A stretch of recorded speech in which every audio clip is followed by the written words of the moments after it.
nazungusha hichi kisu. Ncha hii ikigeukia kwenye hili jina, huyo ndo anayekuloga ndugu yako.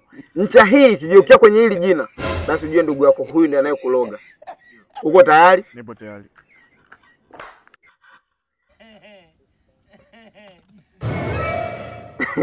Wewe siwezi kuwa mimi, ngoja turudie. Mizimu, acheni utani. Okay, tenzao. Mama wewe. Mbona umegeukia kwako ndugu yangu? Au unajiroga? Sema ngoja tupige. Sema nini? Mimi nahisi ni huyu hapa James huyu. Ndugu yako huyu James Mbunga huyu.